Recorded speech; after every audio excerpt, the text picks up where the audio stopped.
环球大战线深入世界最前线，全球各地的观众朋友，大家好，我是叶思敏，欢迎来宾前成功级舰长黄镇辉舰长。主持人、各位观众，大家好。淡江大学财经系教授聂建中老师。思敏，各位观众，大家好。资深媒体人彭华干，华干哥。思敏好，大家好。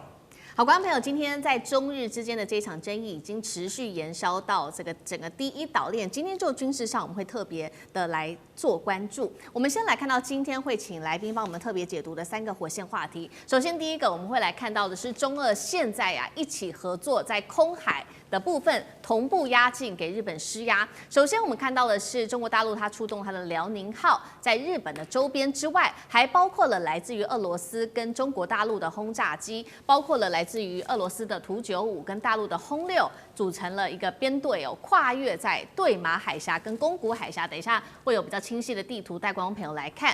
日本的安保线被迫全面亮起红灯吗？这是第一个问题。第二个问题，我们会来解读的是，除了对于日本施压之外，是不是也对韩国来施压呢？包括了7架俄罗斯的军机跟2架来自于大陆的军机都闯入了韩国识别区，停留时间长达1个小时。中俄对日韩是产生了双线威慑了吗？在示范同时对日韩投射核打击能力吗？这是第二个问题。最后我们也会来特别关心到，除了大陆对日本给予军事的压力之外，北京也启动了所谓的冷宫外交，什么意思？包括了禁海鲜、限制它的旅游跟断了文化的交流，这一套被视为是伤害把它降到最小化，但是威慑最大化的一个方案，能够逼日本在台湾议题红线上面来退缩吗？今天3个议题我们都会一起的来做解读。首先来关心到是全球安全局势，可以说在第一岛链持续的往上攀升当中，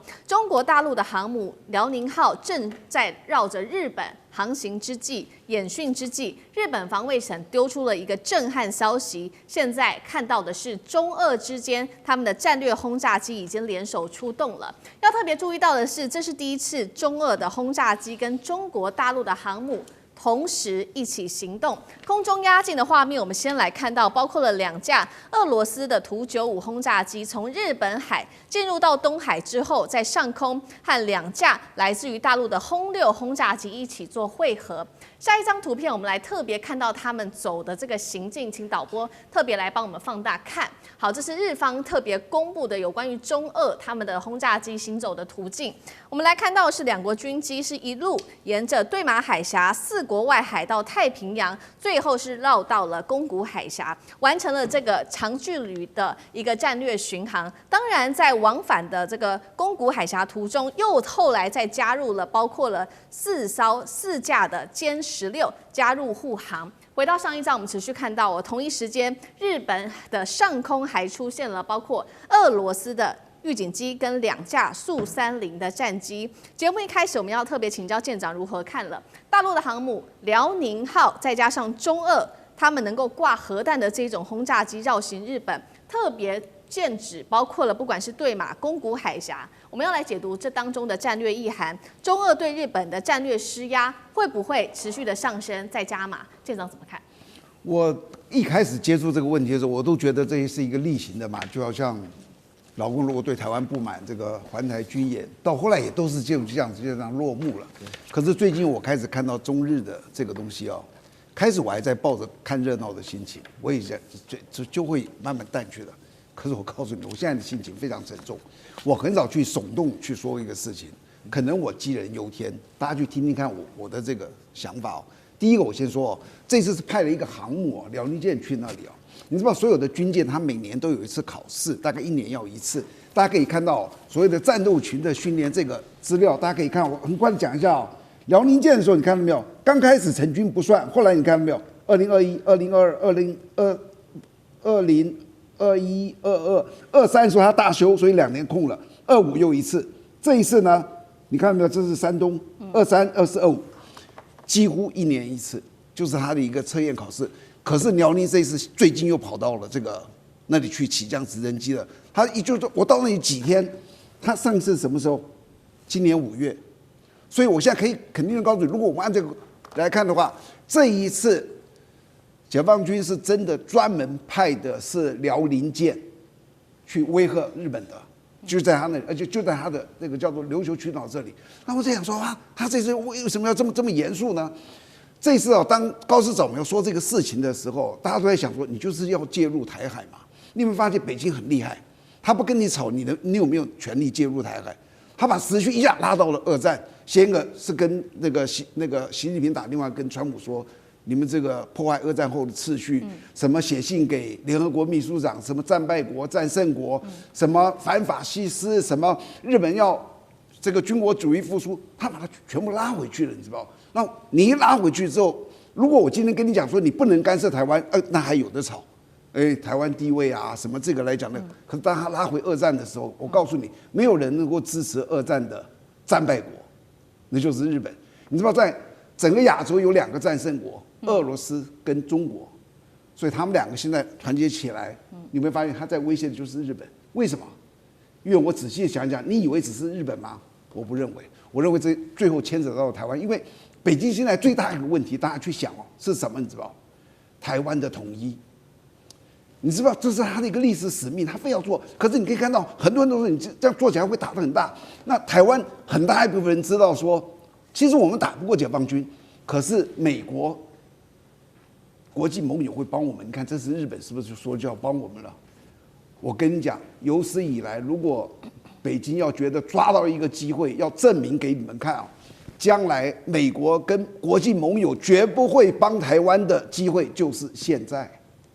你有没有发现？因为你讲了嘛，然后我就做给你看，我一定逼到你，叫你退回去。完毕之后，整个东北亚的秩序，大家去想哦，整个重塑，谁是东北亚的老大？北京。那以后如果说他去武统，台湾就要去想了。上一次日本弄成这个样子，老美都不出手，他会为我出手吗？所以我就突然觉得说，大家等着看，不会退休。他到最后会逼到什么地步？我告诉你，第一，高市早苗一定要道歉；第二，高市早苗要清楚的说明中日友好条约那里面说的，中华人民共和国是中国唯一合法政府，台湾是中国领土不可分割的一部分。只要不说出这个东西，他会一直逼下去，最后是打给台北看。这是我的担忧。好，现在看起来整个中亚的战火可以说是一触即发哦。中国大陆这一回透过跟俄罗斯的这一场行动，等于是向这个日本施压之外，当然在背后也是警告台湾，当然在背后也有警告美国。那第一岛链当中另外一个国家有没有也要对南韩趁机施压呢？我们现在也持续来关心，因为我们看到中俄的空军刚刚讲了嘛，是对日本下手，在巡航的途中，现在呢也在警告南韩吗？7架的俄罗斯的军机跟2架中国军机先后闯入了南韩这个防空识别区，停留时间是长达了1个小时。于是呢，南韩它的战机就被迫紧急升空，来采取战术来特别做应对。中俄的轰炸机经过，这个是巧合还是顺带威吓南韩呢？有没有可能对日韩实施核打击？接下来他是不是也在暗示李在明你要注意了？干哥怎么看？这绝对不会是巧合。当然，中俄之间的联合的空中的演习是每一年会举行1次到2次。那我非常同意刚刚舰长讲的，因为这是不太寻常。为什么？来，我们来仔细解析这张图哈。你现在看哈。Tu-95图波列夫95型轰炸机啊，它是什么？它是从哪里？它从鄂霍次克海南下之后呢，它就会经过什么？它就会经过这个宫古，不是那个对马，这就是对马岛。经过对马海峡的时候，它你看特别停留了一段时间，然后呢，它的飞行的速度变成缓慢，然后你还可以看到说在右边。那这个是 A50的空中预警机跟苏凯30战斗机，他们也在这边演训，但是唯独只有 Tu-95哦，它继续南下，通过了对马之后，南下到了东海，再跟粉红色的中国歼16战机，还有橘色的中国轰6轰炸机在东海汇合，所以大家就看到说。它有一个南下的箭头，一直到这边之后汇合之后，再继续南下。这里就是琉球，这里是奄美大岛，这是日本，这是4国啊。所以他们在这边汇合之后，这个是一个汇合点，再往上往这个太平洋东岸去进发，最后再折返。我们图就没有再示意给大家看了啊。大家就晓得说，这个好像不是他们以前联合训练应该走的路径吧？对，我可以告诉各位，就不是以前的路径。现在这样走的意思就是什么？就告诉你说，高市早苗，我们今天这样飞了，而且我们是跟中国联合飞行训练的时候，你就晓得说这个事情没那么简单，是不是应中国方面的需求？我们不知道，但是我敢讲，俄罗斯空军他今天愿意，为什么大家会发现说 TU-95在没有，因为你看苏凯30跟那个预警机，他们只在这边演训，没有跟着下去的原因是航程不够，唯一可以飞那么远而可以带核子弹的，就是 TU-95雄式轰炸机。它这一次的航行距离，我觉得已经到了它的极限了。为什么？这恐怕往返已经飞到了1000多公里。在这种情况之下，我认为一般就是俄罗斯国防部他不会这样子演训，他就是因为受到了某种请求或某种默契，所以说我们就这样飞一圈，飞给谁看？飞给高市早苗看。大家现在能够理解，而且就像舰长讲的，这个事情不解决，以后更多。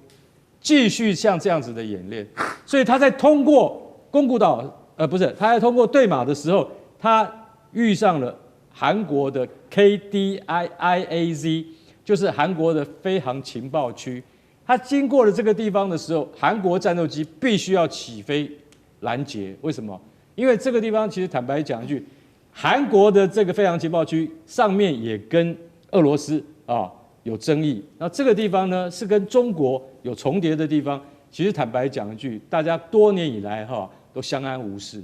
可是这一次韩国竟然出动战斗机，就是因为你靠太近了。中国为什么会靠太近？为什么这一次连韩国都怕了？韩国起飞的是它最精锐的 F-15 那日本起飞的也是日本最精锐的 F-15J 那你说他们两国都出动最精锐的飞机，就是因为他们认为局势不太对，所以这是几乎是60年来韩国战斗机第一次起飞去，你不要说拦截，应该是警戒，怕苏凯30跟这个轰6还有 TU-95这些飞机太接近了我们韩国的防空识别区的时候，会不会擦枪走火？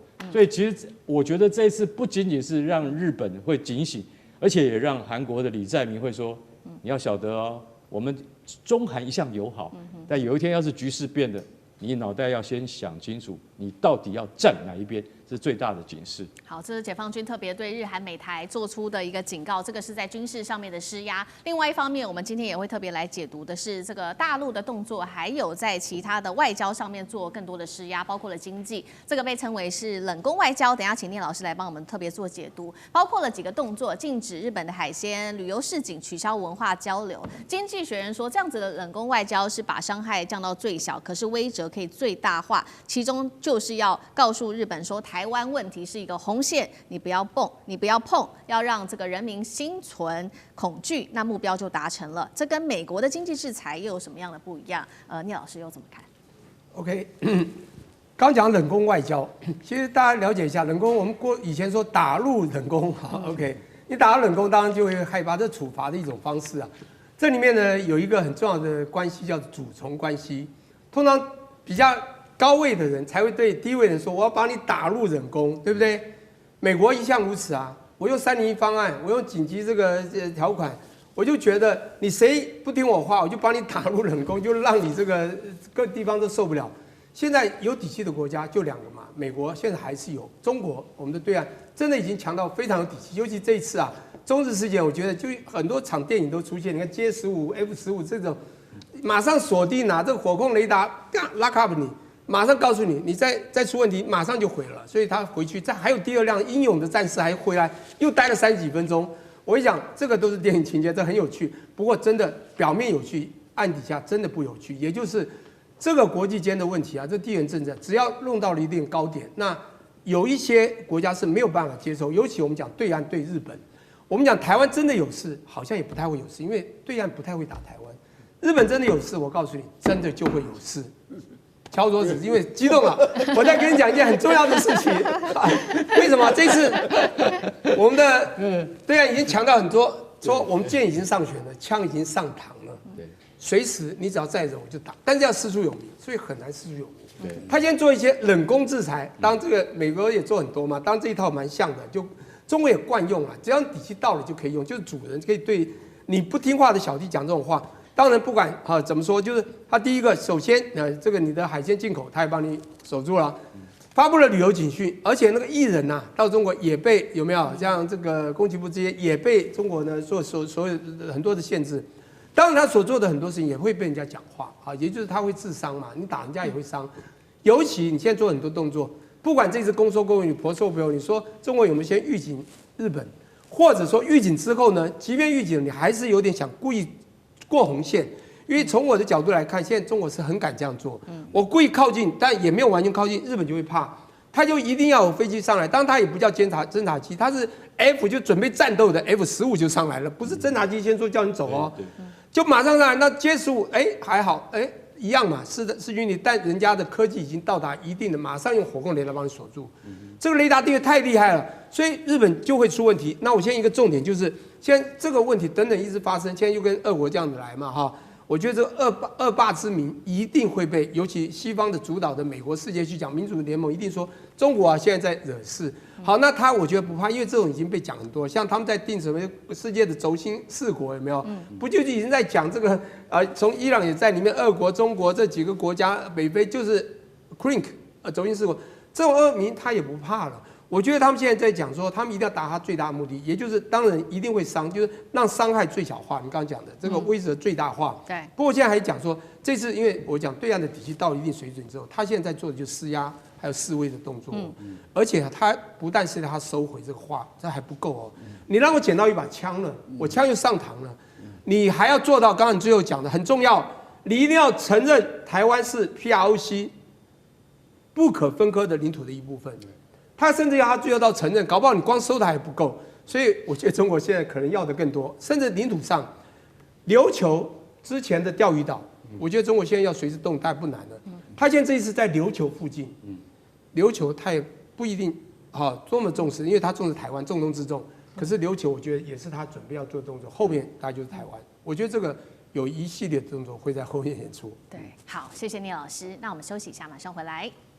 地缘政治、美中之争、战略价值、强权崛起、小国生存，现在与未来洞悉事件走向，掌握世界脉动，全球观点尽在环球大战线。